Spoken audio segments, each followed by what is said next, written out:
Welcome back. It's the Big Blue Banter, New York Giants football podcast. I'm Dan Schneier, joined as always by my co-host Nick Filato. Tonight we're here to go over the All-22 offensive film of the Giants' Week 2 win over the Cardinals. Crazy comeback victory, insane offensive performance in the second half, so it's a lot of fun to break down. There's a lot to talk about, and we want to hit a little bit of news before it, so we do promise, I know a lot of you discussed this last year, try to keep these shows a little bit tighter, don't go too long. We'll try to keep it as tight as we possibly can, but we also have a lot of plays we want to go over this week. It's not like last week where we were digging and scratching just to find anything to talk about regarding the offense that wasn't negative. Tonight, there's a lot of positives to talk about, and we're going to get into all that.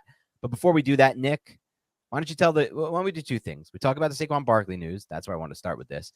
But also, let's talk about your experience. You went to the Cardinals-Giants game. It looks like you met up with some fans there and some people, so that was pretty cool. How was it being in that game and for that crazy comeback? It was pretty awesome seeing the game. Oh, I just exited out of a picture of myself and the one, the only Dan, Frank Bellinger. I'm going to put that up on YouTube. It was cool. I got to meet up with him for about 5 or 6 minutes. We just shot the shit. It was during halftime. I did miss the Jalen Hyatt play live. I was working my way back to the seats. Other than that, got to meet up with a bunch of cool people from Big Blue Scottsdale. It's a big group out here in Arizona. Desmond, shout out Desmond from Harlem. He was one of the guides of it who listens to our podcast and was like, yo, Nick, you got to meet all these people. You know, it was a lot of fun. I haven't been to a road Giant game, I don't think, in my life, and I've only been to probably a handful in my life, unfortunately, but it was a good experience. That's awesome. And shout out Desmond. Shout out Frank Bellinger. That's obviously Daniel Bellinger's father. Shout out to both you guys for, supporting the podcast and for meeting up with Nick. Hopefully I get a chance to meet up with you guys at some point down the line, depending on, away game, home game. We'll make it happen at some point. But let's start with the big news for today, Nick. And the big news is early report on the Saquon Barkley injury is that despite it not being a high ankle sprain, which I guess can sometimes mean 4 to 8 weeks, Nick, though Barkley did come back from his high ankle sprain earlier in his career in 4 weeks, which tells me maybe he's a fast healer. Time will tell on that. This injury is supposed to keep him out for 3 weeks, 3 games, from what we hear. I do think there's a chance he gets back for that third game, Nick, just knowing who he is and obviously, his ability. But 3 games, it's going to be Miami, it's going to be Seattle, it's going to be San Francisco. The San Fran game, I'm a little less concerned with. I'm not going into that feeling like the Giants are going to have a good chance to win based on what they put on tape on defense this week and the last week. But those other 2 games to me are pretty winnable in my mind, at least. Seattle is not the team, they're still a flawed team in some ways. And Miami's a good team, but Miami can, in my opinion, can be beat as well. So it's a tough loss. I was talking about this a little bit with you before the pod, Nick. What scares me the most is, you look at this team and how teams defend the Giants on film, and a lot of the resources are still allocated toward Barkley, or at least toward the idea that Barkley is a threat on any play. And in a lot of ways, they view the Giants as a run-first team that's going to use the run to set up the play action, boot, whatever it would be. And even in this breakout game for the Giants passing game, like it was in week 2, and we're about to go over, a lot of those big plays were generated when Daniel Jones was actually under center in a run-looking formation with a heavy personnel package, and he ran play action, hit his back foot, and ripped it. I am a little worried the Giants without Barkley on the field will go away from that a little faster, and maybe teams won't respect the run game at all with players like Breida and Brightwell back there. Time will tell. I'm just a little concerned with that. I'll say that just be based on how many big plays were generated from under center, Nick. Big passing plays, I should say, this week. So let me just get your thoughts on the injury, how it will impact the Giants, and what we expect to see moving forward right now with the running back room. I have no idea what we're going to expect. I can see Breida, just his role as it is being expanded while also just being incorporated with some sort of hot hand approach with Gary Brightwell and Eric Gray. Or I can also see, because I really don't have a beat on this, maybe them giving Breida the Saquon Barkley role. I tend to lean towards the former rather than the latter in terms of how the defense plays us. It's a little scary because if you watch some of the biggest plays in that game, Saquon Barkley was getting a lot of eyeballs, just 2 sets of eyes on him, like the Isaiah Hodgins touchdown. That was set up with Saquon Barkley, and we can go over that actually right now if we want to. I have that. I'm going to bring it up as I speak. But that play, a big reason why it was a success, Dan, was because of Saquon Barkley and the release that Mike Kafka or Brian Daboll, who knows at this point, one of those 2 schemed up for him. And I'll bring it up real quick, just because I do believe it is important. When we go through this play, you see Saquon Barkley in the stack off the ass of off the ass of Isaiah Hodgins to the boundary side. They motioned him to there. They did the same exact look a little bit earlier in the game, only it was to the bottom of the screen. So if anybody has the All-22 and wants to watch it, you can see it. And that ended up being the touchdown on the 7-7 China concept to Saquon Barkley, another play that we'll go over later that the Giants have been using since Brian Daboll assumed head coaching responsibilities here in New York. But if we run this play, see that delayed release by Saquon Barkley?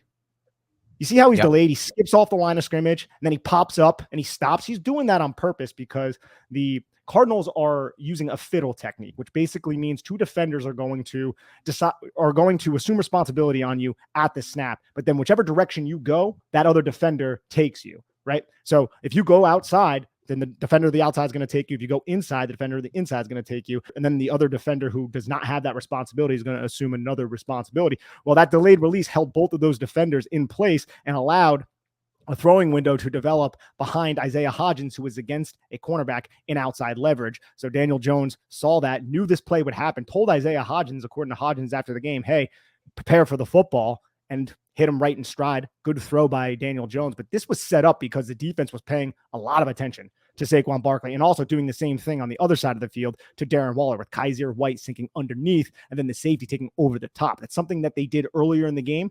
Daniel Jones and the Giants noticed it and they made them pay. I do not think defenses are going to be running the fiddle technique against Matt Breida in the red zone. They're going to probably just man up on him and then look to either use a spy on Daniel Jones, which is going to negate something serious that the Giants love to use, his legs, or just sink underneath other in-breaking routes because the Giants had a lot of success throwing those in this game.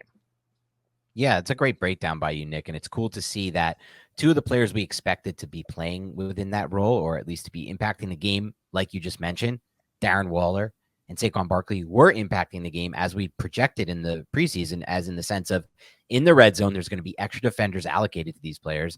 You know, at some point in the preseason or in the joint practice, we saw 3 defenders in Waller's direction on one of those red zone plays. It was a touchdown to, I believe, Darius Slayton in the joint practices earlier this year. But we see versus the Lions, but we see that, and then we also see in this play Barkley getting that same kind of attention. 2 players from the Giants, and that opens up that easy window for Jones to throw to Hodgins. And a great job by you breaking down or noticing what Hodgins said after the game, that it was a really good pre-snap read by Daniel Jones and a good observation by him based on what he's seen on the film. I don't know how that's going to look without Barkley. I'll say this as far as how the running back room will shake up. I do not expect the Giants to add a Kareem Hunt or anyone like that. I know some people have been asking me, will they add Kareem Hunt, a Leonard Fournette? I'll say this about that. I trust Gary Brightwell in late game situations, and I trust Matt Breida as well. He had a really nice run at the end of that game after Barkley got hurt. 6-7 yards there, and it set up a field goal where the field goal wasn't an easy gimme. Like if you watch that field goal, it could have missed if it was 6-7 yards back. He also didn't fumble the football either, Nick. So I would like to have a closer in those spots. I don't want Barkley getting the football. That's my personal preference on it. I just don't find it enough upside to having Barkley run into tight, super heavy boxes when the whole goal is really just to run clock and you're not even going for the first down. But I feel like with the confidence that they built with Breida by having him, execute that snap after the Barkley injury, they could maybe turn that. But as far as the starter status goes, I think they'll stay in-house. Breida, Brightwell. Maybe you see Eric Gray finally get some action in the regular season outside of the punt return. I'm not sure yet on that because little nervous with Eric Gray. Yeah. Right. And the same reason you're about to say you're nervous, the same reason I'm nervous, which is pass protection. Can you trust him out there? And if not, are you tipping off your plays and what you're trying to do as an offense? If the case is yes, if the answer is yes, that second part, you can't put him on the field, to be completely honest. No coach would want someone on the field if it makes you one-dimensional. But I don't really – do you expect them to go outside and maybe sign a free agent? Because I'm not really thinking that's the direction they're going to go in. No, I don't think so. They might sign somebody and then add him to their practice squad, but I don't expect them to go and sign Lenny Fournette and then have him start in week 1. And if they do, it says a lot about what they believe in Eric Gray, a young player they have, maybe a little bit about Brightwell too, and then Breida. So I think they're going to roll with that 3-headed, hopefully monster, if we want to call it that. And one point of clarification, just because I've seen people say that we use terminology that is a little unclear. The fiddle technique is just a bracket coverage. So when you hear bracket coverage, it's typically a bracket coverage against a running back who leaks out. And that's kind of what we saw there, only the running back, it didn't leak out. So I just kind of wanted to say that because I've seen people in the comments complain about that. Yeah, and thank you for clarifying that. We'll do our best to go over football jargon. We know sometimes it can get out of hand. Also, at times, it's flowing and naturally, and sometimes you just can't keep up with it or catch up with it on our end, at least. And we'll try to do a better job of that for sure. Nick, before we actually get into some more key takeaways from the film, let's go over one final talking point from today that I feel like we should probably at least touch on. And that's the idea that Brian Daboll potentially took over play calling duties in the second half. My take on this, Nick, is most likely that he's telling the truth and he did not. I just watched it over, his reaction to it in the postgame. And I'll tell you this, Nick. If Daboll did take over play calling from Mike Kafka in the second half, I would say that he's probably, if he ever just decided to get serious and committed, Brian Daboll would be one of the better poker players, probably the best poker player in the Giants organization. Because the way that he answered that question, the definitive no, he didn't look down at all. He didn't look away. He didn't pause at all. Like, it just, if he was lying about that, Nick, it was an insanely good lie. Like, most people who lie will either look down or look away or pause and try to figure it out. And as they pause, their eyes tend to go right. These are just little tells you can pick up on people playing poker, or from playing poker all these years I picked up on. But he really didn't sound and look to me like he was lying. But if he was, and he did call those plays, I can understand the other side of it, Nick. And you brought this up to me before the pod. Like, if he did actually take over play calling duties, he would, of course, tell us that no, he didn't. And he wouldn't just throw Mike Kafka under the bus like that. So where do you stand on the whole did Brian Daboll take over play calling in the second half debate? I love how you have this innate ability to read people. That's pretty cool. I'm going to be really, careful around you now, Dan. And one Justin Pennick, Detective Pennick, if we want to call him that, had a tweet out from Talking Giants, kind of detailing in a very in-depth manner his thoughts on the Mike Kafka, Brian. And he makes a compelling case, but honestly, there's really no way for me to say yes or no. It's compelling what Justin put out there. Brian Daboll was reading the sheet. There has been other games where you don't see Brian Daboll on his sheet and perusing through his sheet so intently. So possibly, I don't expect Brian Daboll to say, yes, I took over play calling because my offensive coordinator sucks. But I will say this. There were plays that were well schemed up in the first half. The Giants purely just did not execute on. I'm thinking of the 3rd and 4 mesh that we'll go over later. I'm thinking the Jalen Hyatt against the cover 2. Jalen Hyatt was wide open. That was a touchdown, and Daniel Jones evaded the pocket a little bit early on that play. There were some plays there for the Giants to capitalize on, and they just didn't execute. And that's what route. Yep, the slate and go route. That was an underthrown pass by Daniel Jones. And Brian Daboll said that after the game as well, Dan. He's like, we just didn't execute in the first half. He's right. They just didn't execute because it wasn't like they were getting punked by the Cardinals defense from an X's and O's or a scheme perspective. Yeah, you nailed it. And that leads me to believe that he probably didn't take over the play calling duties and it was just better execution by the actual players in the second half. But this is not something I know. It's not something you know. I think Justin did a good job trying to figure it out. I haven't watched his video yet. The final video, I saw Justin tweeting about it. Shout out, Justin. I saw him tweeting about it and saying I'm getting close. I've been working on this all morning and it was 5 p.m. So he really did put a lot of time into it, but I didn't see the final product. So I wonder if did you watch the final video and was there a final declaration by him? Was a declaration of he is or he isn't calling plays? What was the final verdict? He said, gun to my head, I would say that Brian Daboll took over play calling. Okay. It's really well done, well put together. I applaud Justin for the effort. I thought it was interesting. Good stuff, Justin. All right, Nick, let's get into some film takeaways, some overall takeaways. We wanted to start here at the top, and I'm going to let you take over in a second here on this one. But in Nick and I's mind, in both of our minds after watching the tape, the first thing that came to our mind was, boy, did having Jalen Hyatt on the field change the way the defense played the Giants from a schematic standpoint.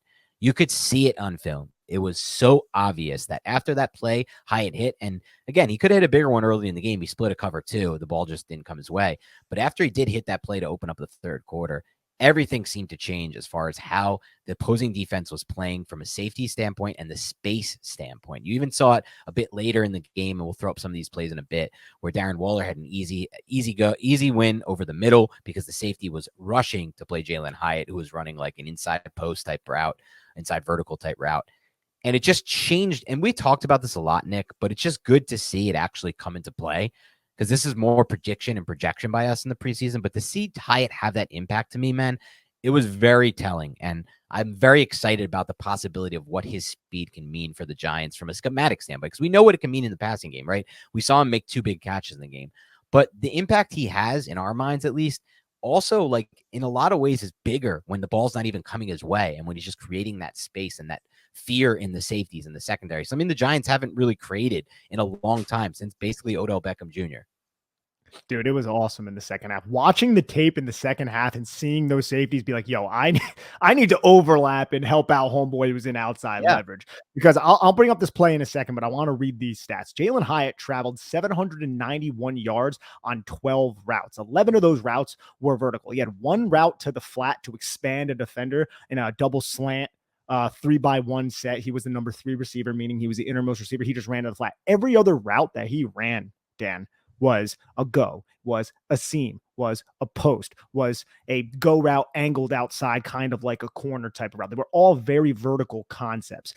And I loved how the Giants, whoever was calling plays, Dable or Kafka, they were using Jalen Hyatt to stretch the safety and then open up the intermediate cross from the backside, which every time was Darren Waller, because the Cardinals were circling Darren Waller and they were paying attention to him. And if you watch plays at the end of the first half, here's a play at the end of the first half. This is the 3rd and 10 play by the New York Giants. They pick up 12 yards. This is right before the interception. And you're going to see the safety from the other side right here. This safety. I don't know if you could see my arrow, Dan, at this moment. I can see it.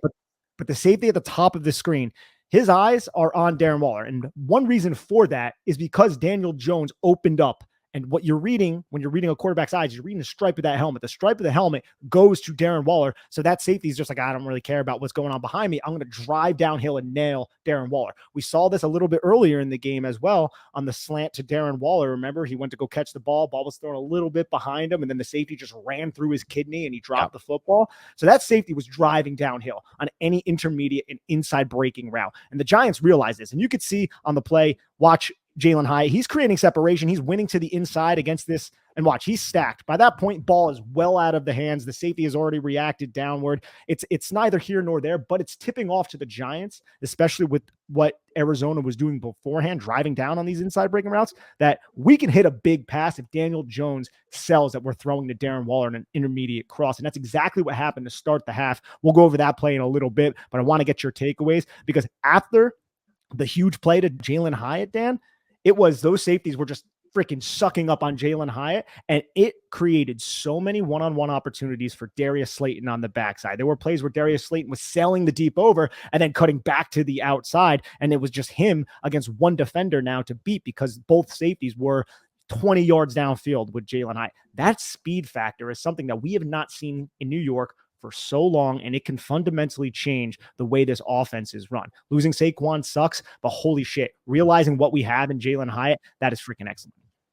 Yeah, I mean, you can make the case that if Hyatt realizes his full potential in year one, that's maybe a tough task to ask. I mean, we're getting a little aggressive there maybe, but if he realizes it, it's going to more fundamentally change this offense, in my opinion, than Barkley, or in a lot of ways, Darren Waller. And I do think Darren Waller is a mismatch who does change the way defenses play you, but it's not the same as having that kind of speed, because that kind of speed, like you said, it takes away safeties out of plays. It opens up space in the middle of the field for you to then hit Darren Waller, which I felt like in the second half, Waller got going in a lot of ways because the defense was playing further off the ball and because they were respecting the deep passing game a little bit more. And we even saw, go ahead. Well, I was just going to say, think about just through 2 games, and I brought up the one play where he dropped it. He's had, 2 or 3 plays where he's just taken huge shots from the safeties, driving downhill on him. Also against Carolina. Make those safeties respect the fact that you can beat them over the top with the deep post, especially when you're playing outside leverage on a cornerback like Jalen Hyatt. And that's what's going to happen if you're going up against one of these quarters type of teams, these cover 4 teams, and Jalen Hyatt is your outside receiver. They're going to be an outside leverage thinking they're going to have safety help to the inside. And that's one reason why we saw such a big play to open the half.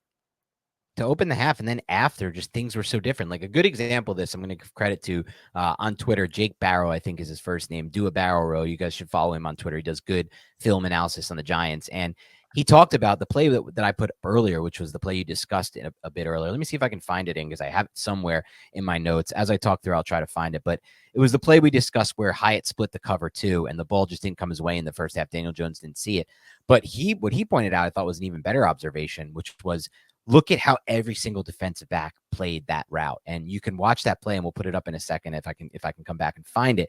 But the way that every defensive back played that route against Jalen, that play is they sat. They were all sitting in like the curl zone. And The way that they played it after that point, do you have the play, Nick? Sorry, good for finding it. right Yeah, here. let's run this through. Pause it and look at every single one of those defensive backs there, besides the two in the deep half.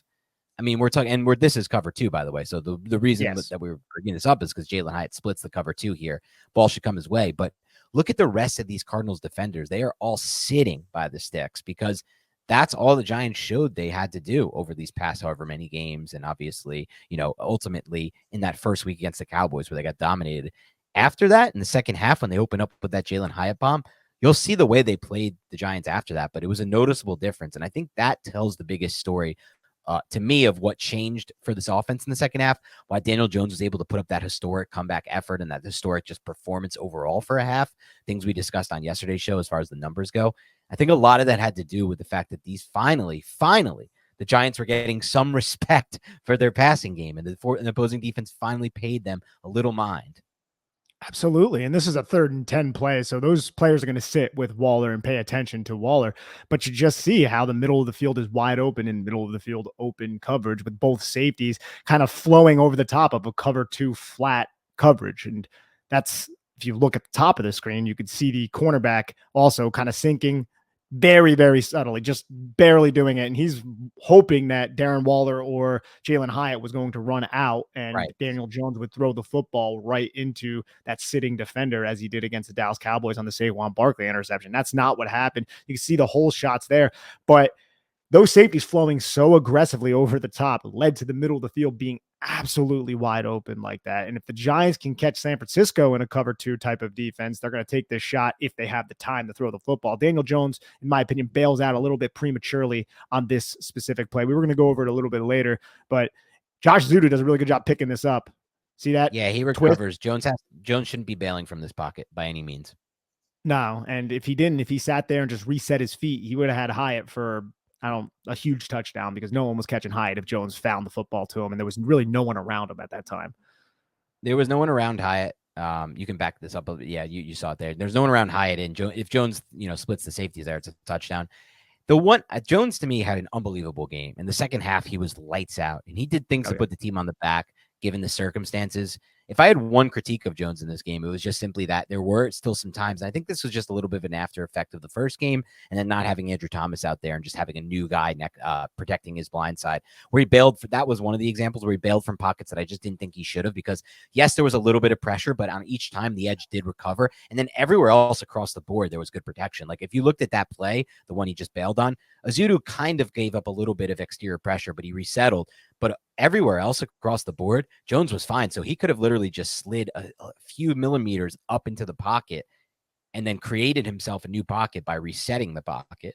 I mean, it's okay. Like, you're going to have this happen in games, especially when part of what Jones has been coached to do over the last 2 years is if you see something and you don't like it early, don't hang on the read, use your legs and run. And he's been able to make big plays, even this one, right? Like, it wasn't a touchdown to Hyatt like it maybe could have been if it went perfect, but it still was a 9-yard gain here. And so you got to take the good with the bad there, and you have to understand that, like, he is dealing with some really bad protection from the offensive line. It didn't end up being a run. This is the one he dumped back down to Barkley. But another one or later in the game, which we might go over, was another pocket I felt like Jones bailed from a little too early, and he turned it into a 9-yard run, and it was fine. Could have been like a 15-yard shot to Slayton. But point being, you're looking for very few things in a game where overall he was amazing. So let's just get to that right now, Nick. Let's talk a little bit about Daniel Jones. Were you as impressed as I was by his performance in the second half and his ability to kind of, in my mind, go on what I thought was a little bit of like a heat check? I put it on Twitter. When he threw that pass to Darius Slayton that was almost caught, and I think, Slayton just missed, insane spectacular catch, but he just missed getting that second foot in. It felt like a heat check moment for Jones, really. Like I felt like he was feeling it with his arm. He knew he was getting the ball out fast at that point. He knew he was getting it out strong. I thought he threw well all day from just a pure throwing standpoint. Yes, there were a couple underthrows earlier in the game, but that's, to be expected. You're not going to have a perfect game from that standpoint. But I felt like in the second half, he just was a more confident quarterback when it came to throwing downfield than I've seen him in a long time. And maybe that was part of the halftime thing. Like, he went in there and they're like, trust it, see it, throw it. And then he just started doing that. It felt like, he was trusting, he was seeing it, he was throwing it. It was fun to watch. Confident, precise, with a lot of the ball placement away from the coverage, only to where his wide receiver can catch it, and also just decisive. He knew what he was seeing, and he was driving the football right where it needed to be on the Jalin Hyatt play, not the big one, but the other one. That football was right out in front. Beautiful catch by Jalin Hyatt to climb the ladder, present his hands, and make that type of contested catch, something that we questioned a little bit just because we didn't see it all that often at the college level. And then also a couple throws to Darius Slayton where he threw with anticipation right before Darius Slayton entered his break. He would be releasing the football. Slayton would turn. The ball was right on his chest. Slayton would adjust, make that play. I felt like Slayton also had a lot of really impressive routes, a couple nice releases off the line of scrimmage. He's one of those, if we were to assign somebody who is unheralded, like we used to, and we should do it again, Darius Slayton would be my pick for this one. We didn't do it last week because there was nobody. it was just really bad. We're probably going to have to wait another week to do it just because we haven't exactly figured this one out just yet, Nick, but I want to show one of those examples. And first, before I get into that, Nick, I do want to say to your greater point there, before we get into some more specifics on Slayton, I felt like this was one of the best games from an anticipation standpoint Jones showed. There were multiple anticipatory throws to Slayton where he got the ball before it came out of his break. There were multiple anticipatory throws to Hodgins. He had one early in the game that I believe was to Hodgins. I'm trying to remember who this one was earlier in the game, but I believe it was to Hodgins where it was an out route and he threw it to the outside shoulder. It allowed for some yards after the catch. Yeah. Curl. He threw the outside shoulder. Yeah, the Giants ran a lot of curls early in the game. They know Jonathan Gannon's defense. They know he runs a lot of quarters, a lot of cover 4, and you could just work into the blind spot and then flow to the outside. You had one catch to Darius Slayton in that manner. They tried to hit another one to Darius Slayton that ended up going incomplete. And then that Isaiah Hodgins one, that was a really strong throw by Daniel Jones because that cornerback was driving through the inside hip, and he hit right outside the numbers, right on the 8, and Hodgins took it and ran up the field. I think he might have got a first down on that one, if I'm not mistaken. This is the throw we're talking about that he threw the outside shoulder here off the curl. This is just really good drive right there because the corner's breaking on it, as you can obviously see. And despite that, Jones rips that ball. And this was in the first half, and he wasn't even playing as well as he did, throughout the rest of the game. But I would say in the second half, when we really started to see even more anticipatory throws from Jones, the plays you mentioned to Slayton that he threw before he got out of the break, the throw to Hodgins, I thought was a really good anticipatory throw. I know we talked about it earlier, and it was good design as well. There were a lot of eyes on Waller and Barkley too, but it's still a really good drive throw there. And I just felt like he was driving the football really well in that second half. And even at times in the first half, it just felt like this was a version of Daniel Jones that a lot of fans could definitely get behind and a lot of fans could be excited about. And in a lot of ways, he is the reason the Giants were able to come back in this game. I would say, without a doubt, he was the biggest factor in the comeback win. I think that one's pretty obvious in this one, especially when you consider, Andrew Thomas wasn't even on the field, so you can't even give him all the credit. And Barkley had some big plays for sure, and so did the receiver. And to the second point you made about some of the great releases that Darius Slayton had, I mean, this is something I discussed a lot with you, and we discussed a lot in 2019, where I really felt like he had an incredibly diverse release package off the line of scrimmage for a rookie wide receiver. And then this play, I mean, you could just see it. I'm going to run this one right now for the people watching. Look at this release off the line of scrimmage here. And this is what happens when you try to play press man on him sometimes. He just beats you right off the bat there. Obviously, this was one of the throws that Daniel Jones wishes he could have back. I mean, there's no safety help. It's a deep ball over the top where the receiver has multiple steps and the ball needs to be well out ahead of him. Instead, it kind of hung, and then he had to, slow down and try to catch it. But the release off the line of scrimmage is what the focus is on here. Look at this release, man. This is filthy. Like, he just has that corner dead to rights on that release. So I wanted to bring that up because you mentioned that earlier, how Slayton had some really good releases in this game.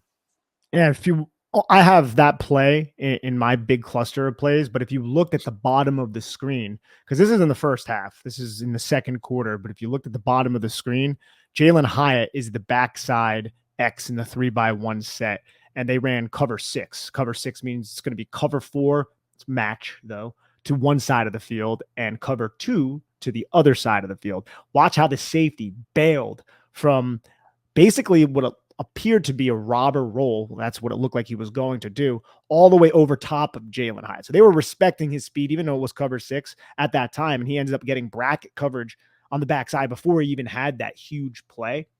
But Darius Slayton, because I think it was that cover 6, but probably had mod, which is man on deep, is a tag. It's an assignment for a cornerback. Meg is man everywhere he goes. Imagine if Darius Slayton ran a drag route or something on that play, he probably would have passed it off to those underneath defensive backs that were also there. But mod, man on deep, and Darius Slayton won with the release. But that football just needs to be put over the shoulders. Just not great placement. We'll go over that play maybe again, but I I appreciated the respect that was shown to Jalin Hyatt at the bottom of the screen there. Yeah, and that's the type of stuff you're going to see if the Giants can continue to work a bigger package for him in this game, Nick. So we discussed a little bit about that. I also want to, I mean, there's other stuff we can get to with Daniel Jones. Like I thought he did a good job. This is something Greg Cassell talked about a lot. I'll throw this one up real quick too, if I can find it, but I thought he did a good job off of play action when he was under center. Here's a good example of that. And something Greg Cassell said after his rookie season, Nick, was one thing he was super, and Greg Cassell, for those who don't know, he's the GOAT of film study. He's NFL films guru. Greg Cassell, and one thing that he was so impressed with after Jones in his rookie season was his ability to basically operate a play action passing game like a veteran, in the sense of once he fake the run action, he's able to kind of really smoothly and really precisely use his feet and use his head to flip his head around, snap his head around, and get the football out fast. And sometimes you need that. You don't have a lot of time. Here's a good example of that, I thought, where Jones kind of operates the play action, snaps his head around. You can watch it immediately as he snaps his head around here. Just watch how fast he is to get his head around. Boom. He's ready to see it. Then he's ready to fire the football out there basically before Slayton gets out of his break for one of the big gains in this game. And I thought he operated the play action game really well in this game for sure. Yeah, I'm just going to go over the plays that I have because we're going through them all right now. Yep. Okay. So, sorry. I didn't know we didn't have a good preamble of this. We both there's still a lot more to chew. With a lot of those plays. Like that one that you just went over was a motion Darius Slayton to stack behind Jalin Hyatt. Jalin Hyatt was a big reason why Slayton ended up coming open. Just great job by Daniel Jones to recognize what exactly was going on. So the first play that I wanted to go over, we already went over, but it's that quarter 2, 6:55 now. This is the play we were just referencing. Look at the bottom of the screen. Watch that safety. He's like, looks like he's coming down. Am I going to fill the run? What am I doing? Watch how he flies over the top, takes that deep half responsibility. You're going to have quarters on the other side, but mod on Darius Slayton. Darius Slayton just wins, as we said. And this ball, as previously stated, needs to just be put out in front because that's about 2 yards of separation. Slayton, you can see how he obviously slows down there. And the rookie 6th round pick that they have starting, Clark, ends up getting a PBU here, but it's not really well earned because he wasn't really even in phase. Nick? Was that the kid from Stanford? No, he's from Louisville, if I'm not mistaken. I was going to say, I didn't think that kid fell all the way to the 6. That would have been crazy. But yeah, that's another good example by you of the kind of attention the defenses are paying for Jalin Hyatt, I should say, because we wouldn't have gotten that if the other side of the field is, Richie James or even Isaiah Hodgins. No, we wouldn't. And if you also look on Jalin Hyatt's side, like this is also just a cover 6, and Jalin Hyatt happened to be that backside X. The safety knows Jalin Hyatt's speed, even though it was before that big play. So he works over the top, but you have this deep crossing route sit, and then the safety drove down on it, but you have a one-on-one out there. You're not in outside leverage, so you're protected if you can get back into phase. That's a Darius Slayton play. But if we go to the next play that we have here, this is the first play of the half, the gigantic pass to Jalin Hyatt, and watch how that safety bites down on the deep over. Both of these safeties are paying attention to Darren Waller. You have 22 who turned directly to Darren Waller. His job, just judging, and I don't know the exact rules, Dan, but judging by how this safety reacts right after the snap, he flashes his eyes to see what crossing route is coming. It looks like he's going to match whoever crosses, and it is Darren Waller. And then the safety at the top of the screen, you could see him also take Darren Waller. And look at Marco Wilson. He's an outside leverage against Jalin Hyatt. There's no way that Marco Wilson's going to be able to keep up and get to the inside of Jalin Hyatt. That safety, number 36, needs to overlap over the top of 22 to protect Marco Wilson to the inside, and that did not happen. That's one of the reasons why the Giants were able to find goal to open the half. And I just love how Daniel Jones influences this a little bit. We give Hyatt a lot of credit. We give the scheme a lot of credit, and they deserve a lot of credit. But watch Daniel Jones, the stripe of the helmet. Remember I said that. A lot of defenders read the stripe of the helmet. He's going to get the football. He's going to go into the mesh point, and where is he looking? He's looking right at 36. He's looking right at 12. Darren Waller flashes his head and just throws the football over top. That's a good play by Daniel. He sells it. He sells the fact that he's going to throw that over. He knows that safety, number 36, has been driving down aggressively on Darren Waller all game, and they bait him. It's not a coincidence, Dan, that they ran this play to start the half, the off-play action to try to get a shot play, to manipulate 36, to manipulate Gannon, who likes to run a lot of these cover 4 quarters type of concepts. So this is a really well-executed, well-designed play by the Giants. Daniel Jones, Jalin Hyatt, speed wins. And back it up a little bit to that end zone angle, because I thought, and I put this up on Twitter as well, I talked about this a little bit there, I thought it was a pretty good job in pass protection as well by the Giants offensive line here. Josh Azuda specifically left on an island here, more than handles it and anchors down. Obviously, outside, Evan Neal has the help of a chip and still seems to get beat despite having that, and just wildly off balance despite having that. So don't focus too much on Neal. Yeah, we'll talk a lot about that later. I mean, this is a very positive outlook and a positive film review, but unfortunately, both Nick and I were not thrilled with Evan Neal's film in this game. And I'll be honest with you, Nick, and we could talk a little bit more about later, but I said not to go crazy on overreactions, but I don't know. I'm starting to get really nervous with Evan Neal. Really, really nervous. He just doesn't look good out there. It's hard to explain. It's hard to explain because it doesn't make sense and add up based on what we saw at Alabama, but he just doesn't look good out there. And I don't know if it's an injury that he's unreported or something like that, or this is just kind of where he's at right now in his development. But, I saw some of the stats on the game, Nick, from the Giants offensive line, and it seemed like they were good across the board. I don't know how you could really watch the film and say it was a really good game from Neal unless you were discussing what he did in the run game. It felt like in the passing game, they needed. How often do you see them help Evan Neal in the second half, by the way, with a Bellinger, with a tight end?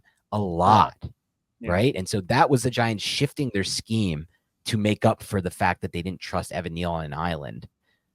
So, I wouldn't be giving him positive marks on those plays where he got help, but obviously maybe the grading systems did. But we'll talk more about the offensive line later in the show. Here's the next drive after the Giants' first touchdown.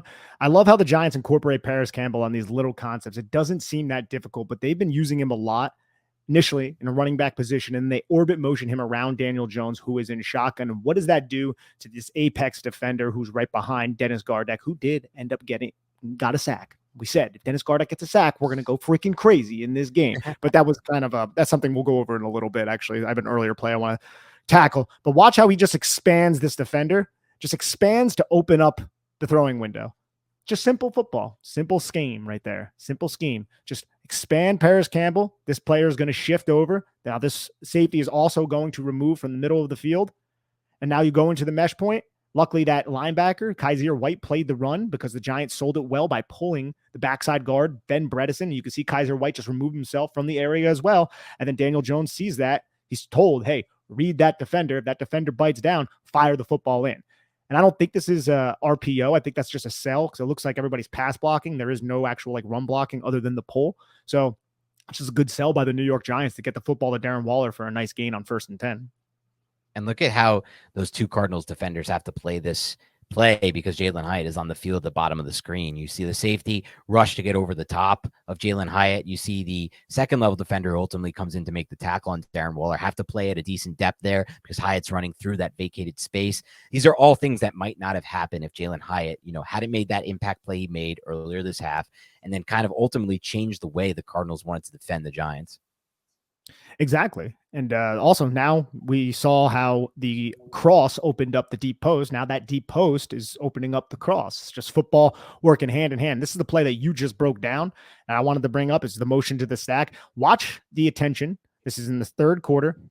I must have screwed up the time at the bottom, but it's about 8 minutes to go. 1st and 10, 29-yard catch to Darius Slayton. This is a very decisive throw by Daniel Jones, but watch both of the defenders down at the bottom of the screen. Darius Slayton motions to stack, just fires off. And watch how they both react to Jalen Hyatt. Number 20, Marco Wilson, has his hips turned. He reacts to Jalen Hyatt as well. And then Darius Slayton sits right when Marco Wilson goes to turn and get on top of his own route. So Darius Slayton just sits, and he has all the space in the world. Great job by Darius Slayton to recollect his balance and pick up some yards after the catch. I think he got 14 or 16 yards after the catch on this play. And those are very valuable yards at this. But you're right, under center, play action from bigger personnel. Giants used a lot of 12 personnel with Hyatt and Darius Slayton in the second half. I want to go back and see how many times Hyatt was out there on 12 personnel, but it did seem like they were using these kind of concepts, double Y up the top of the screen, act as if they're going to run, sell the play action. That's something that we've been talking about since the Giants added Darren Waller. 12 personnel is going to be an explosive fun package. Yeah, and something you see on that play, if you back it up just a little bit, we'll go over this next one in a second. Something you see on that play that really you see common, in my opinion, with a lot of the good passing teams in the NFL is that ability to get the ball out of the quarterback's hand before the receiver's open, before he gets out of his break, with anticipation and decisiveness, as you described it with Daniel Jones. And I think in a lot of these examples, it really ultimately doesn't matter too much how the offensive line performed. We've discussed this a lot, Nick. There is some kind of common conception among some Giants fans that there's no way to generate a passing game without an offensive line.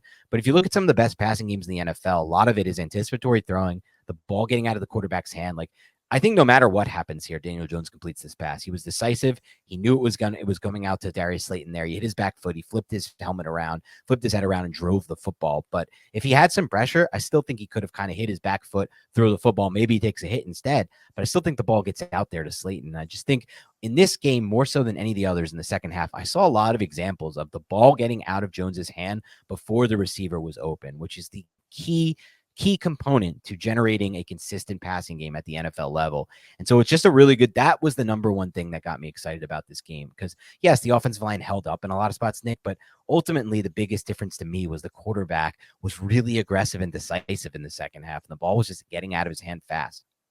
Also got to look at this route by Jalin Hyatt.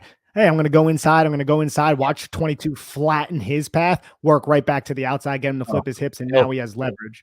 Yes. And then also he's running away from the safety. It's middle of the field closed. If he were to go inside, he's going to run right into the safety. The cornerback can pass him off. And now you have a 2-on-1 on Darius Slayton if the Cardinals are executing some sort of match principle right there. I don't know how much you want to pass off Jalin Hyatt after he's beat you, but that could realistically happen. Instead, Jalin Hyatt sells inside very well. I mean, he's not a good route runner. It's just bullshit. This kid can run some routes. And I know they're a lot of vertical concepts right now. We haven't seen him run pivots or anything like that in game, but I'm sure he has the body control to execute that. We just haven't necessarily seen it yet, because this is his best way to be utilized, and he only played like 14 snaps or something.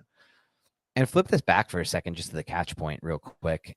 We discussed earlier about what kind of impact Jalin Hyatt can make. Just pause at the catch point, or a little bit above if you can. Hyatt running that route clears out that corner and has the safety coming with him over the top. If Darius Slayton doesn't slip coming out of this break, I don't know. This play could have been even bigger. He could have potentially even housed this or gotten another 20 yards. But regardless, he creates another, about 15 yards after the catch that, is in a lot of ways created by Jalin Hyatt running this deep corner route that takes the safety out of the play and takes the corner out of the picture as well, just with his speed alone and his elusiveness. Oh, I also love this play too, because we have the double Y set at the top of the screen.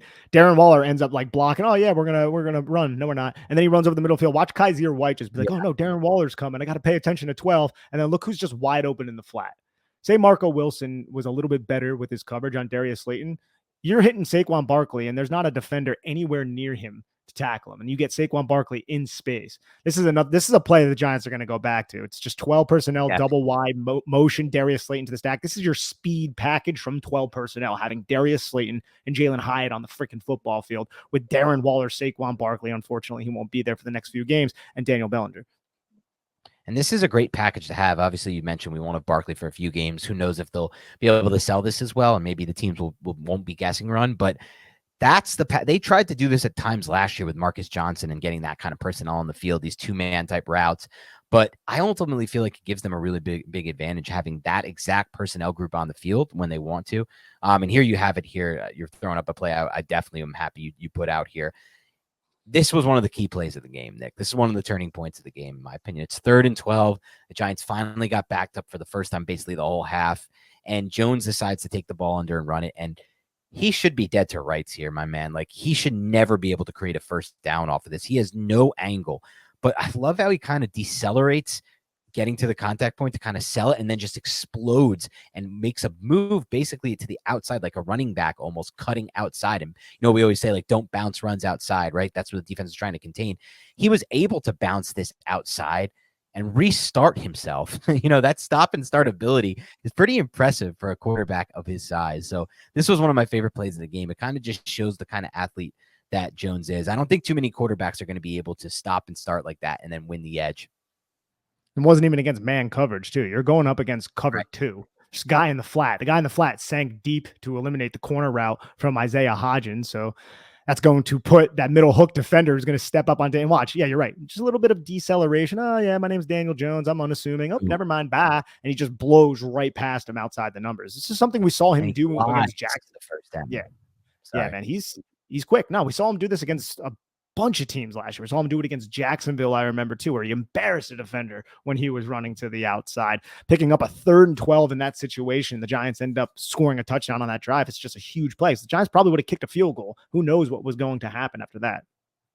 I think despite the fact that he ran for like 700 plus yards last year, in some ways defenders still don't really, they underestimate what he's able to do once he's out in space like that. I think that's one of the biggest issues. Like that defender felt like he had Jones dead to right. And I'm sure he felt like once he was decelerating, he's like, that's it. There's no way he can stop and start and get back to that speed he needs to win the edge. And Jones just put on tape that he can do that. And that's against what? Like a linebacker, an undersized type, speedy type second level linebacker they're dropping into a coverage. Like, yeah, like that's not a bad guy to beat out there. It's not like he's beating a defensive lineman to the edge. So really interesting stuff. And this next play you're going over from Jones, let's get to this one. Yeah, you have Darius Slayton faking the deep over. Watch Jalen Hyatt at the top of the screen. He's going to motion from outside the numbers to the number 2. And I love how the Giants are getting these speed motions, giving free releases to their wide receivers. And he is just going to take both safeties deep. Both safeties just vacate. Watch them both just leave the screen. This has to be the best play. Out. Yeah. This is not the best play of what we were talking about, Nick. It's one of them. I think there's another one that I might have in here too. But watch Darius Slayton. Darius Slayton's going to run that over. And he's going to get Marco Wilson to bite. And again, look at the angle of Marco Wilson. He's trying to get to that hip. He's scrambling. He's all off balance. Darius Slayton, totally controlled. Watch how smooth that footwork is. Boop, boop, boop, boop. Just right out of his break. And look how much space he has at this point. That's a really nice speed turn, by the way, by Marco Wilson to get himself at least somewhat back into position to make a play. The ball is a little bit late by Daniel Jones, but he had to evade someone trying to sack him at the time. But holy crap, this is the Jalen Hyatt effect, ladies and gentlemen. Jalen Hyatt is just taking the 2 safeties deep and just opening up space for all of these other receivers. This might be the best example of the Jalen Hyatt effect. Actually, the more I look at it, the more I think about it. I mean, you just watch those 2 safeties, those 2 defenders just carrying his vertical route and opening up so much space in the midfield.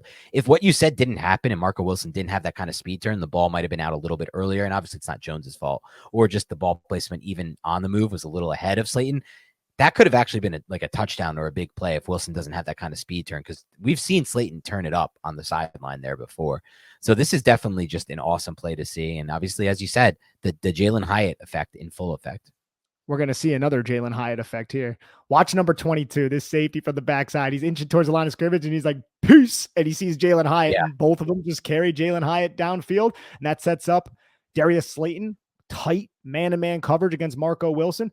Beautiful route and great throw to the inside, away from the other inside defender, though, and also away from Marco Wilson. I want to go over that route real quick because that's just so determined and precise from Darius Slayton, because he has to win at the line of scrimmage. The release, gets inside, uses his hands, dips his inside shoulder, is able to win inside. You can see how Marco Wilson is now on his outside hip a little bit, and then watch him decelerate, sink his hips, and then flow right back to the football. It's a very nice play by Darius Slayton, a good throw by Daniel Jones, and one of the reasons why there was so much space and 22 was not there, as you can see he's there pre-snap, is because Jalen Hyatt, as the number 2 on the backside, just running a deep freaking inside breaking route. And by inside breaking, it's more of just a very, very subtle angle. So basically just a seam and creates space, bro. I love seeing this, bro. This is what we want to see from the New York Giants, and Jalen Hyatt is providing it right now. Pack that up real quick to the start of the snap. Before the Jalen Hyatt play from earlier this half, that number 22 that you're seeing drop and bail like that just never bailed. Like, we watched a lot of Giants tape last year, Nick. You know it. The Eagles game, the Cowboys game from earlier this year, the Washington games. They just had those types of guys in that 20-yard box. Like, those guys were not moving outside of 20 yards from the line of scrimmage. And so the throw to Slayton here, there would have never been a window for it, because 22 would be sitting there and Jones would have had to go somewhere else with the football, or, not panic, but just break the pocket and run and try to get as best as he can, despite the fact there really wasn't any running lanes on this play either. So, like, that's a dead play most of the time before having Jalen Hyatt on the field. But with Jalen Hyatt on the field, and after he makes that play in the first play of the third quarter, Nick, what are they hearing on the sideline, these defenders, and what, from their coaches? They're hearing, don't let him beat you again. Don't let Jalen Hyatt be the reason we lose this game, because this guy just gave them the spark. He was 58 yards on one play. that's a reason they're back in this game. So this safety has to respect it at that point. And there just isn't a throwing window otherwise. But I also wanted to point out, I really like how Daniel Jones is so decisive with this ball, gets this ball out really before the break. It's close, but close to before the break, and then throws it to a spot away from the coverage, drives that football away from the coverage. And that's just the type of stuff you love to see from the quarterback. Yeah, the ball's out of Daniel Jones's hand, and Darius Slayton's butt is next to the ground because he gets so low in and out of his break, but his chest is still upfield. I'm wondering what the safety on the backside is doing. He comes down acting as if he's going to operate in a robber role. Maybe if Jalen Hyatt was running a route similar to Darius Slayton, he was going to undercut that, but he never flows underneath the Darius Slayton. He kind of just backs up, even though 22 had that overlap. So I'm wondering if that was a miscommunication between these safeties, because let's not forget Budda Baker, who was just put on IR, did not play in this game. And I think that really had an effect on the Cardinal secondary. I don't know if we win this game if Budda Baker in that game, to be honest, but time will tell on that. But the communication, I thought, was a problem for them at multiple times in the second half. There was a play I have down. We might get to it later if we have time, just where before the snap, you could see the secondary motioning to each other. They were really, I think it was the Darren Waller deep over route later in the game that they got a big one off of. But it just felt like the Cardinals in the second half just weren't, they didn't have that same level of confidence in the back end on the secondary. And a lot of that, in my opinion, was because the Giants hit him right in the mouth with that Hyatt bomb to start the half. I just want to go over a couple plays. This is the 3rd and 4 that the Giants ended up punting. This is kind of just unlucky. Darren Waller is open. The Giants call a mesh concept, but Darren Waller ends up picking this player, and Sterling Shepard runs into someone's coverage. Not Sterling Shepard's fault. It's just the way the coverage was constructed. But if Darren Waller, it looks like, I don't know if he looks deliberate, like he's trying to hit this cornerback who's on Sterling Shepard, and we've seen the Giants get called with OPI for that before. But if Darren Waller just worked over the top of this, I don't know if he's the mush, meaning he's going to go under, and then he realized, oh shit, I can't get under this. If he just worked over the top, he was coming open. And that's where Daniel Jones's eyes are. But Daniel Jones can't throw the football there because Darren Waller ends up getting picked. But that's a well schemed up play, because watch number 20, Marco Wilson, who was tasked to guard Darren Waller on this play. He's way up here at the top of the screen. He's not going to be able to get all the way down there. The Giants caught them in man coverage in an exact situation they wanted. It's just something unfortunate happened and it led to a punt. It's just one of those plays that we were alluding to earlier in the podcast when we were talking about they had some good calls against the Cardinals defense. It's just something happened and they didn't execute. And Darren Waller running into that player, I'm imagining he was trying to work over the top or work underneath. I'm not really 100% certain, but that was one play that they kind of left out there on the football field. Yeah, it was a good example, like you said, of the Giants having a solution, the Giants coaching having a solution for the play, right? They get mesh against man coverage. That's like an auto win for the offense, unless something like that happens where for some reason the receivers run at the route at the same depth and they run into each other, or they, create that natural pick that throws the timing off and Jones has to kind of try to escape the pocket, get what he can. And so great call by the offense coordinator or whoever's calling the plays. We don't know. Obviously, it's undetermined right now. That was first half, though. I think at least in the first half, people expect that it was Kafka, but great call by Kafka. And that's just one of those examples of what Nick said. Like in the first half, the execution was the issue. It wasn't necessarily the play design or the play calling. And here's another play that I really love. And the Giants always use this. This is the only route that Jalen Hyatt didn't run vertically. He motions to the number 3 on the 3-by-1 set with the one receiver outside the numbers. Usually the Giants keep that guy condensed or tight. And Jalen Hyatt just runs to the flat, which is going to flow number 7 a little bit to the outside. And then you can see how that safety drove down. Remember, this is a second quarter play, so it's before the big play. You see how aggressive that safety is, just driving downhill and wants to nail Darren Waller.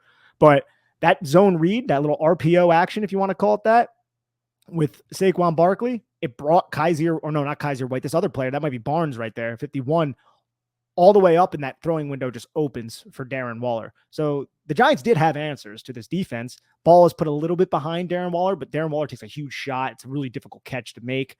So it's not like the Giants. And then also we went over a little bit earlier, the cover 2 play where if Jones stayed in the pocket, it could have been like a huge touchdown to Jalen Hyatt. You can see it again. So there were plays there. Execution was off. Yeah, the execution was off at times, but in the second half, obviously that was not the case. Let's see if there's any other plays I want to run through here, Nick. I'm gonna take a look and see what I can find here. In the meantime, maybe you can go over just some other concepts. It looks like honestly, as I'm running through this, Nick, I do see that we've hit a lot of them already from you. But go ahead. Yeah, Dan, we saw the return of the double China 7 route from different formations. And the double China 7 route, something the Giants ran back when Brian Dable first got here against the New England Patriots. It ended up being a touchdown to Saquon Barkley. This is the second time they ran it. I ran through the first time. It's just 2 in routes from the number 1 and the number 2 receiver, with the number 3 running a 7, a corner. On this play, the Saquon Barkley touchdown doesn't really have any space to run the corner, so Darius Slayton just kind of runs into the player. But it isolates, the way the Giants have used this in the past is it isolates Saquon Barkley. It's a choice route for Saquon Barkley, in my opinion. I never had that confirmed, but just judging by the plays, and I'll go through some of the pass plays, it seems like a choice route. And this is just a beautiful play by Saquon. Watch him fake to the inside and get that linebacker to step back. That linebacker steps back, provides an open alley to the outside for Saquon Barkley, and it ends up being a touchdown, New York Giants. If we go back a little bit, though, Dan, see if this looks a little bit familiar for us. First, we'll have to watch the end zone version. Let's go through that so people enjoy it. Beautiful athletic play from Saquon Barkley. But if we go back, New England Patriots preseason, remember this play? It's Saquon Barkley. It's the same exact play. Yep. Kenny Galladay's the number 1, runs an in. Number 2 runs an in, 7 route. And then the backside receiver just kind of runs an in-breaking route to get defenders away. And then they run this again, only now Saquon Barkley is breaking inside because the leverage of the defender is outside and high, so you're not going to break outside. That's why I think this is a choice route that we talk so much about when Brian Dable came over, but Daniel Jones liked the leverage for Kenny Galladay. Kenny Galladay ends up not catching this football. And then we didn't really see it much after this. This is the interception. And I could be wrong here. I'll leave that open, but I think it's this. Well, it is the same exact concept, right? Watch. You can see the 2 ins, you can see the 7, you can see the tight end just running inside to pick the safety. And then it's Saquon Barkley isolated against one other defender in man coverage, which is confirmed before the snap because the Giants motion Saquon Barkley outside. Just Barkley attempts to run a wheel route. Amani Hooker plays it phenomenally and ends up intercepting the pass. Remember this? But this is a concept that Brian Dable came over, and it was one of the first red zone packaged concepts that he used when he assumed the duties as the head coach, or Mike Kafka as the offensive coordinator. So I found it interesting that we saw it twice in desperation with the Giants down big against Arizona. Yeah, that was a great job by you pointing that out, Nick. And I think it was cool digging by you to find all those plays from the past. And I wonder if they took it out just because of that, interception, that the play that went wrong where Barkley did decide to go vertical. There was nothing really there. The throw was late. And you remember from that game, Brian Dable really, reaming into Daniel Jones on the sideline. We don't see that often. And that was good to see. I felt like every Giants fan was for that. Go ahead. And another thing that kind of dawned on me a little bit, that's more of a drop back. I'm going to go through progressions and read. It seems like it's predefined. Like, we're going to give Saquon Barkley the choice if he gets isolated and you're going to throw it there. We haven't seen, other than those in routes, Jones throw the 7 on this concept yet. We haven't seen him throw to the backside receiver yet on the same exact specific concept, but he trusted him here. Think about the red zone package for the New York Giants last year. And I'm not slighting Jones at all. A lot of those were really well schemed up plays to get like Daniel Bellinger or to get somebody open off the defensive rules, or using motion like against Carolina where Richie James motioned to clear the one defender out and then Daniel Bellinger leaked out into the flat. A lot of plays like that, or a lot of play action. In this game, Jones was cooking. And Brian Dable went back to this play, which is more of, I'm going to drop back. I'm going to trust you now in this situation to effectively read Saquon Barkley's leverage against that and then throw to the choice route, if that is a choice route, which I think it is a choice route. So I don't know. It's something else that I wanted to point out because Jones was cooking in this game, and Dable was not shy to go back to the double China. Yeah, Nick, I got to say, I just love that digging by you, man. Like, just to find those plays from the preseason. And I always like any of the red zone plays that give the running backs choice routes, because I just feel like running backs are the most underutilized player in the red zone. And honestly, on that route in the touchdown for Barkley, that was a really good route by Barkley. And that's not something we always say or see from Barkley. And that was a really well done. And I feel like some of his best routes over his career, the Chargers game comes to mind, have been actually in the red zone. So maybe that's some reason why they should lean back on it once he gets back on the field. And now they may have more confidence in doing so, because the last time they ran it, it was interception. And now it was a touchdown. Obviously, this time they ran it. I want to just throw up a couple more plays, and then we're going to get into an evaluation of the offensive line to close this podcast out. I know we said we'd keep this one tight, but there was a lot to talk about. It was a comeback victory. The Giants had an unbelievable game on offense. So we went in a lot of directions here, but this is the play I referenced earlier. I felt like Daniel Jones was kind of in a heat check here. I just love, like Nick says, I don't have the end zone angle queued up, but you can see it even here. I don't know if it is my mouse coming through here, Nick?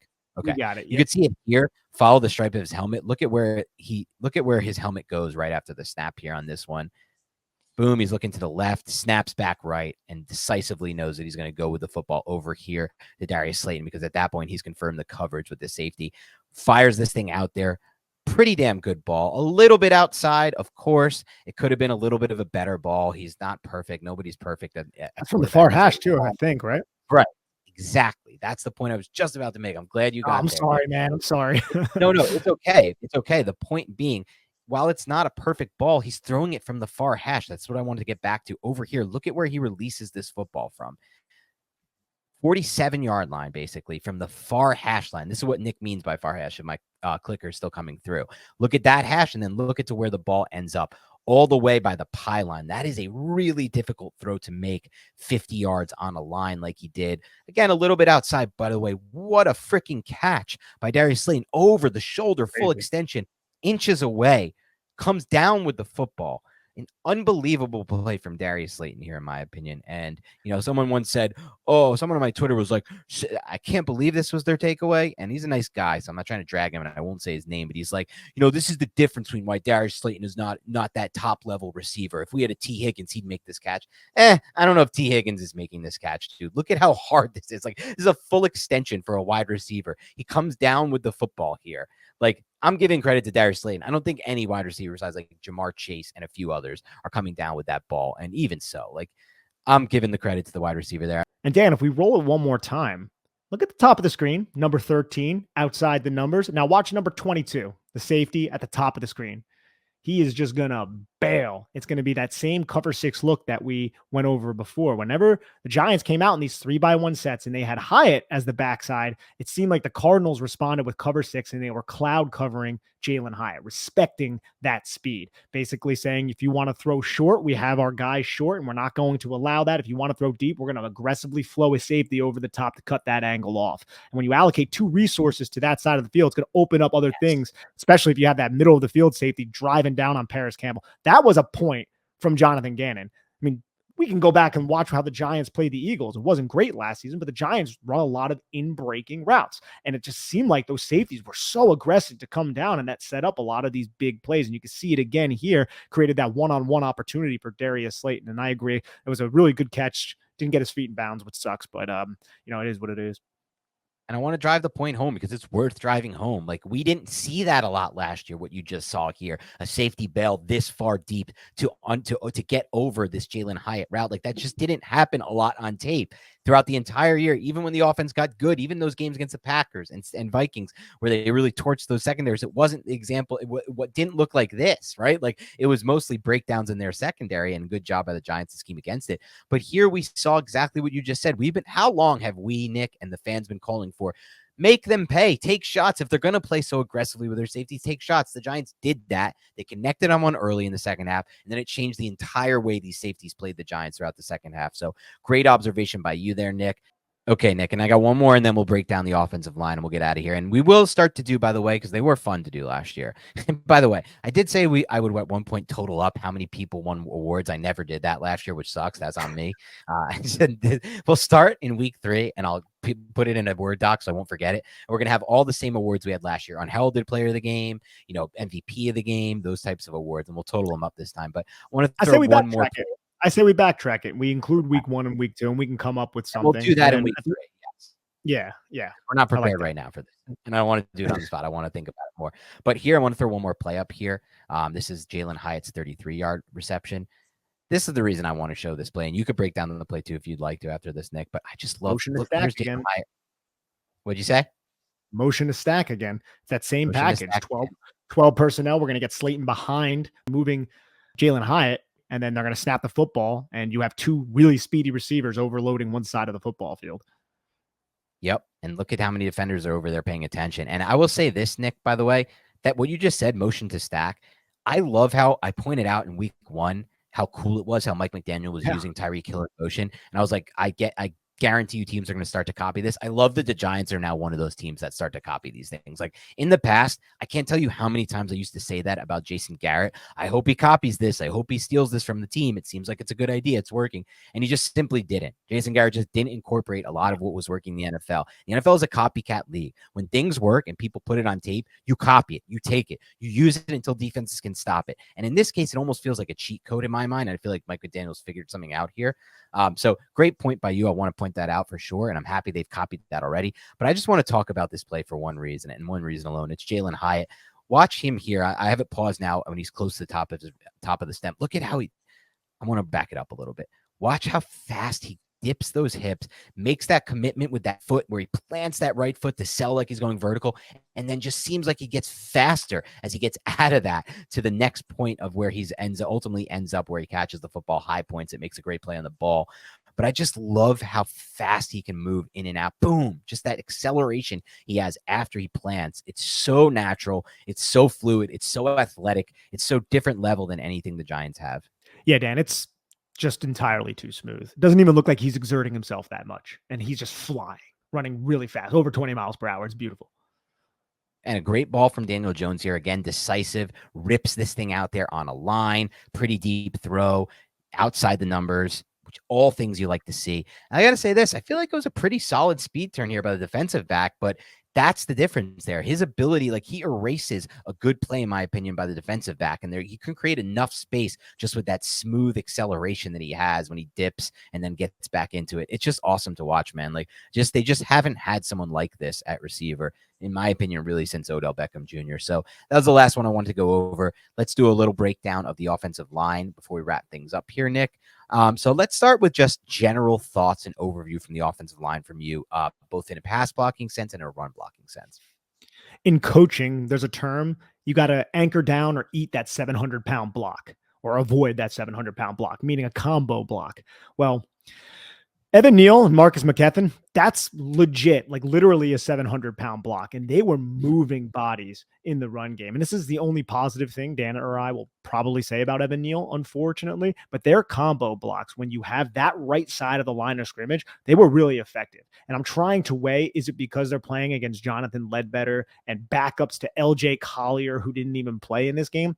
Perhaps, but you saw the pop, you saw the push at the point of attack. I really appreciated what I saw from both the UNC sophomores, Marcus McKethan and Joshua Ezeudu. I'll say one thing about Ezeudu, very impressive, all things considered. His feet are a little weird to me. Like it's not overly smooth. And this was something I said when he was at UNC when I saw his tackle reps, but he's still covering the space he needs to cover. I felt like Ezeudu overall as a run blocker left some to be desired. Pass protection was pretty impressed. Like I said, all things considered, can't really knock it too much. Marcus McKethan, tight hands, man. Fires those hands in there, latches on you, pulls you tight. Really like what I'm seeing from him. JMS, solid game, on the ground a little bit too much. Evan Neal was on the ground a lot. Ben Bredesen had, I would say, several really impressive reps until he ended up leaving the game, and then Glowinski came in. But the thing I love most about JMS that I want to talk about is the cerebral part. And this is probably a coaching point by Bobby Johnson, because I saw Mark Glowinski do the same thing. He does that turnaround technique.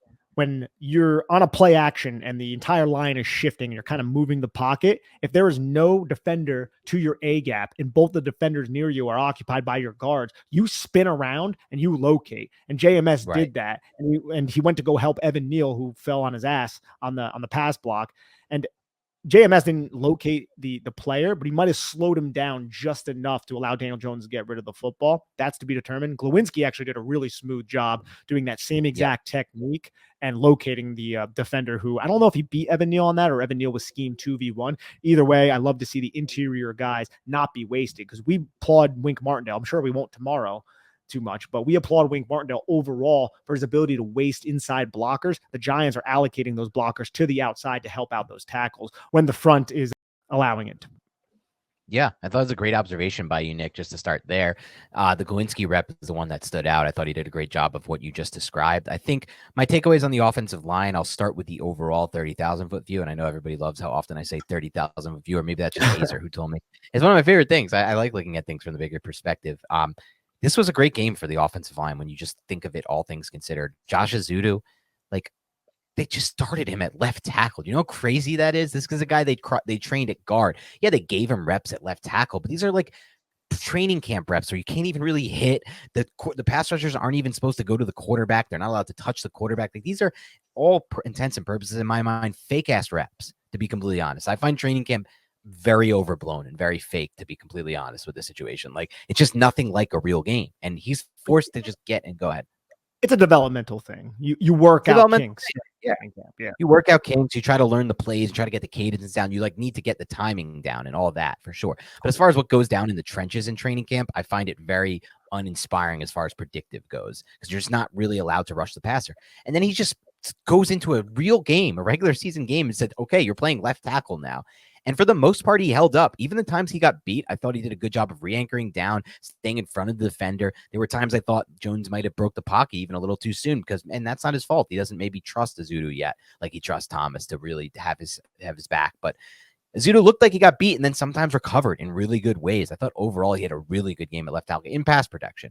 I think you noticed, you said it best, there is a noticeable drop-off in the run blocking game from him to Andrew Thomas. And that's not even really Andrew Thomas's calling card as far as I'm concerned as run blocker. He's a very solid and fundamental and technical run blocker, Andrew Thomas, but I don't find him to be like a dominant run blocker by any means. But there was a noticeable drop-off there. McKethan, the thing that I really liked about him, dude, is he finished his plays. Like, he has that mean streak. I put one up on Twitter where he just finished the play all the way through the whistle, got his hands inside, and just drove the guy back after displacing him from the hole. Yeah. Just thought that was awesome to see. And then in pass protection, look, I don't think it was perfect by any means, but it was certainly better than what we saw from Glowinski, like night and day in some of the most basic ways. Like, we talked about some of the things that bothered Glowinski and Neal last week, but some of it was like just simple crap that Glowinski should have not got beat on, that Marcus McKethan didn't get beat on.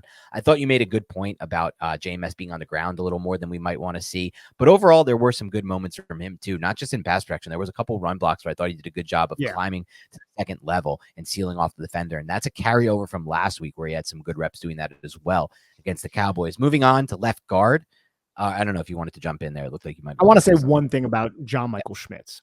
We've watched John Halapio. We've watched Nick Gates. We've watched several centers, John Feliciano last year.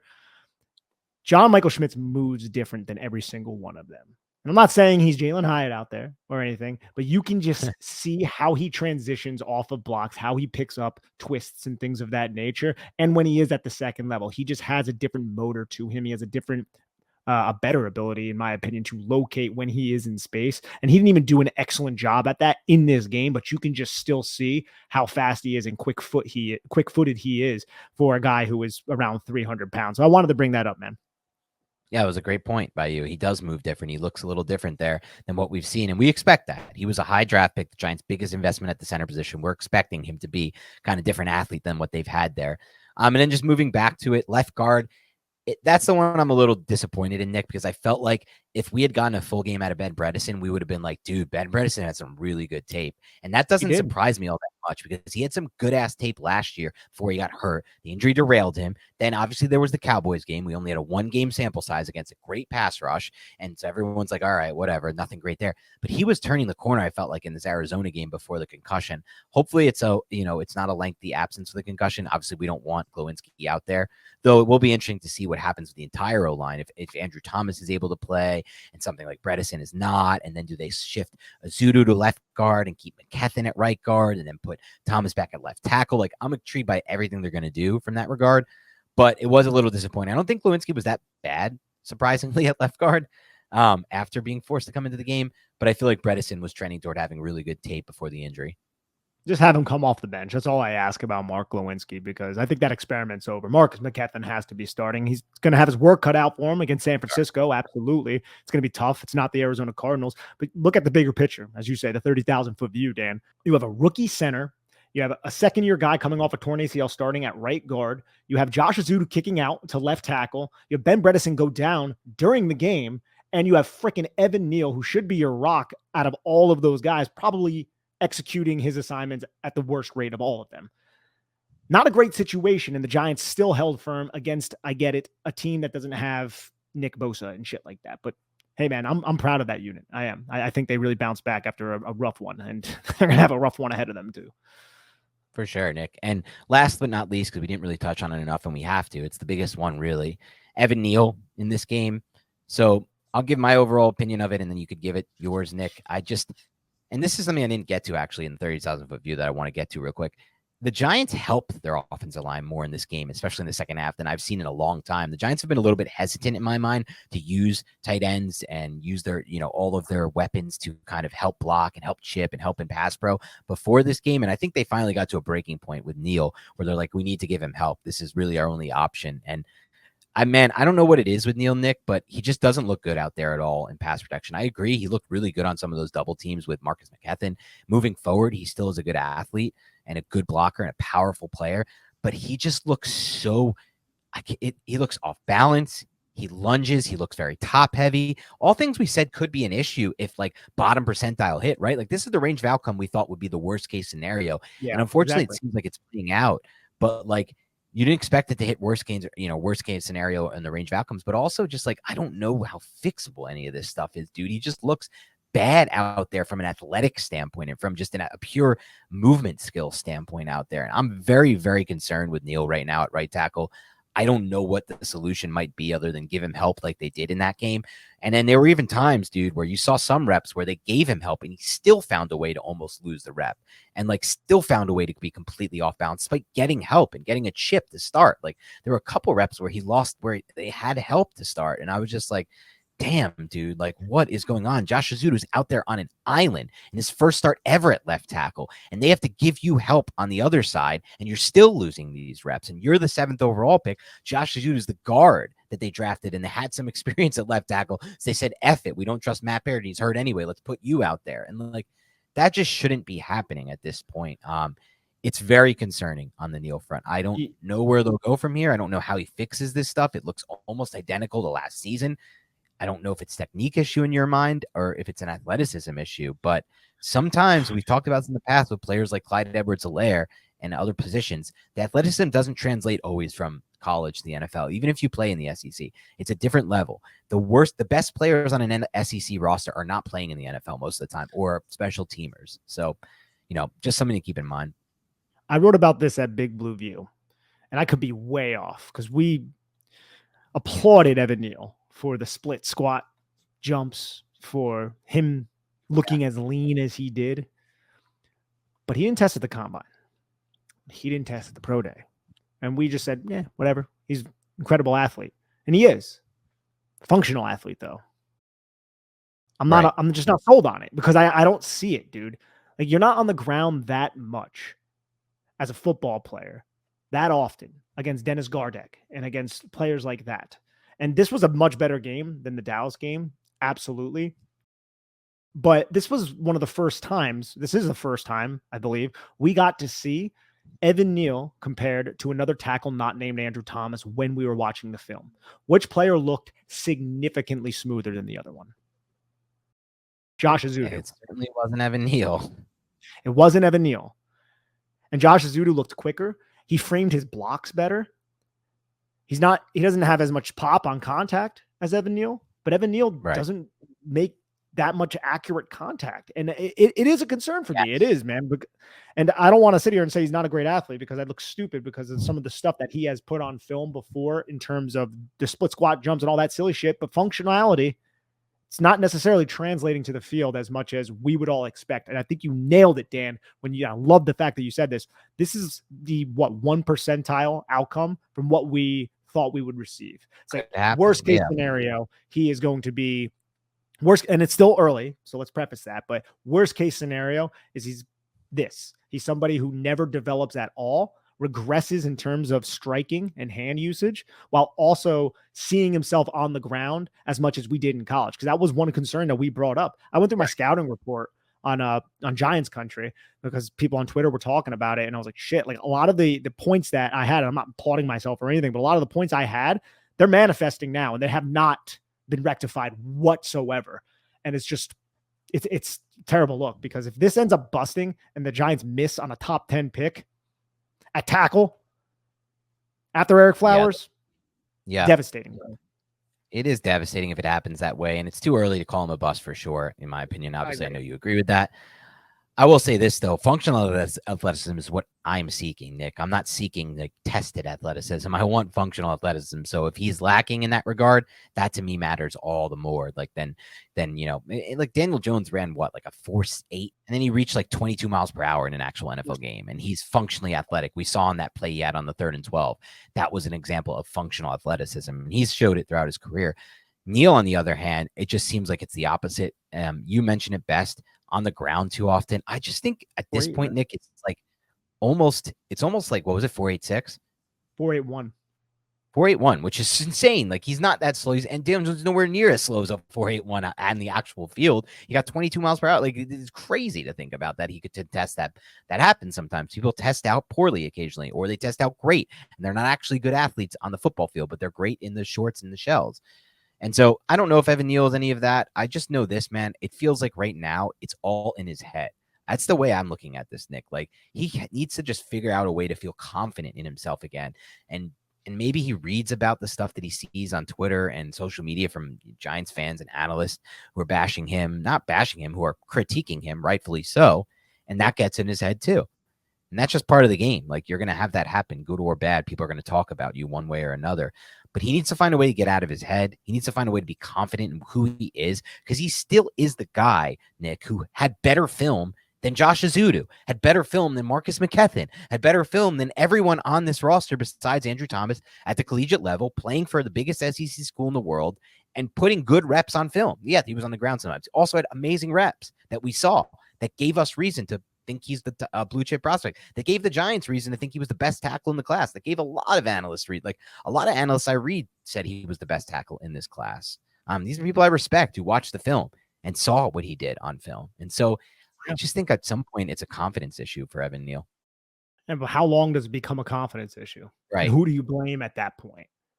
Evan Neal was an alpha of all alphas. This is somebody who went to IMG Academy, which is one of the best high schools in the country, Bradenton, Florida.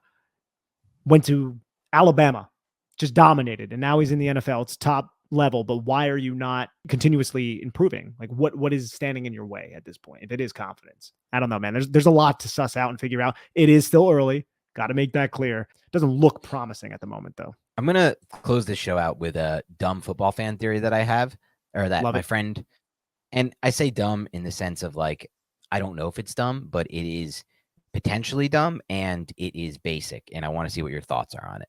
It's something I've actually thought about when he brought it up in the group chat today. Shout out Kevin Appenzoller. I don't know if you're listening to this pod. You listen to a lot of our pods, and you know him, Nick, from a couple of the fantasy leagues, but he is a big listener of our pod. I'm not sure he's going to listen to I don't know if he does the film ones, but he does all the others. He brought up, and I've thought this too my whole life kind of watching football, regarding Marcus McKethan and the game he put together, the film he put out there. We're pretty excited about it. We both kind of feel, this is again, basic football brain theory, that for some reason, the massive guards look better. When you can put a massive human being at guard, it somehow just seems to work out better than these undersized guards. And somehow it just seems to work out.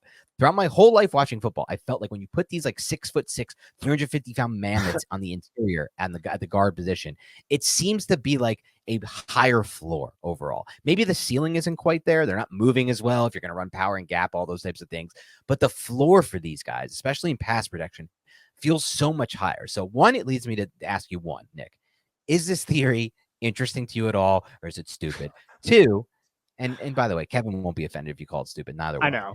Two, is this part, if the answer to that is yes, there is something behind having these massive humans at guard and it gives you that floor as an offensive line, does it lead you to believe, and he even mentioned, I thought was an interesting example, like think of Eric Flowers, horrific at tackle. Then they moved him to guard, and he was actually half decent for a few seasons at guard, and all the problems he had at tackle seemed to be masked on the interior.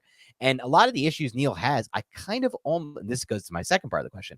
A lot of the issues that Neal has right now, Evan Neal, I kind of feel might not be as obvious and glaring if he's on the inside at guard as that massive 6'7", 350-pound guard. A, what are your thoughts on the theory? B, if you kind of see something in the theory, does it lead you to believe maybe worst case scenario, the Giants can move Neal to guard? I do agree with worst case scenario. I don't believe we're there yet. You have to keep rolling Evan Neal out there at right tackle. You spend a top 10 pick on him. You have to trust that you're going to coach him up and figure it out. With that being said, in terms in terms of just having massive guys at guards, I'm not going to call it stupid, but it's a trade-off. When you have a massive guy at guard, it's more space that you have to cover as a defender to run around. He's going to be occupying more space. You're more than likely going to have a better anchor. But how creative can you get in terms of diversifying your rushing attack? Because Mark Lewinsky, the Giants like Mark Lewinsky. They like him because he's very athletic and he can scoot and he can get out on the move. It's one of the reasons why they drafted Josh Azudu as well. I would argue Marcus McKethan kind of goes to the, hey, he's massive, but for a guy of his size, he can move too. There are other guards that have gone through programs like Alabama, like Deontay Brown and players like that who were like 6'5", 340 pounds, but just couldn't move. So you're just basically going to be running duo the entire time. When you do run power gap and try to pull him, it's going to be really slow. And if you have a fast linebacker who's reading his keys, he's going to beat you to the set point and blow the play up. So it's a trade-off type of thing. But if you can find big ass dudes who can scoot, Marcus McKethan, that's a pretty good situation to find yourself. And there's been plenty of guards who are like that, but there are also really a lot of guards who are very fast. But my thing is right now, what's the biggest issue with the Giants offensive line other than Evan Neal? It would be Mark Lewinsky's inability to protect either side of his shoulder in pass protection. Right. That's not necessarily happening as much if you have a DJ Fluker out there or if you had Marcus McKethan, because they're so damn strong and big. So it helps rectify that problem, but it may take away other things that you want to do as an offense. And if you start rotating them, you're starting to tip your cap on what plays you're running. Oh, yeah, you can't do that. You're right. You can't go into rotation mode there.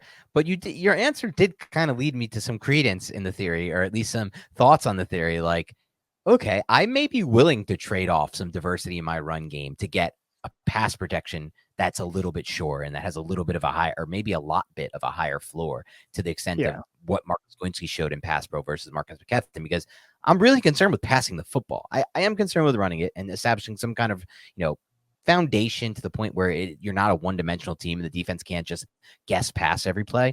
But at the same time, like, I am not willing to trade that off for a guy who can't even pass protect like we saw in week 1, Mark Lewinsky, versus a guy like McKethan who looked pretty solid there. And not in my mind because he was like some master technician in that game or anything. Just kind of in a lot of ways because he was 6 foot, whatever he is, and 350 pounds, and he was hard to beat and he was hard to bull rush. A lot of the ways the Giants lose too up front, and we'll get out of here soon, but a lot of the ways they lose up front, it's so damn immediate. When you have someone as big as McKethan who can move a little bit, it's not going to be as immediate. You might have to get to that second move. With Mark Lewinsky, I'm not trying to throw the guy under the bus, but it was just, I'm going to run through your inside shoulder, and it's just boom, and he's gone. JMS is occupied by a one technique, and there's no help. Daniel Jones is already running, and the play's blown up, and hopefully Daniel Jones's athletic ability will rise, and the Giants can pick up like 6 or 7 yards. But with Marcus McKethan there, that's not happening. He's at least big enough to be like, oh, well, I can't just run right through the fucking guy. So, yeah, there's a little bit to that. And in terms of Evan Neal, yeah, but again, trade-offs. It's all about trade-offs. Also, the mental side of things that we haven't really touched on that as much. It's not playing center, but still you got to know what you're doing. I'm imagining McKethan is up to speed on that. He's still a professional athlete who has played college football in the ACC at a high level. And if we're going to be honest, Mark Lewinsky, I'm not knocking his mental processing, but when you talk about twists, the right side of the line was freaking horrendous at picking up twists all throughout Mark Lewinsky's basically tenure with Evan Neal. So that combination had to change.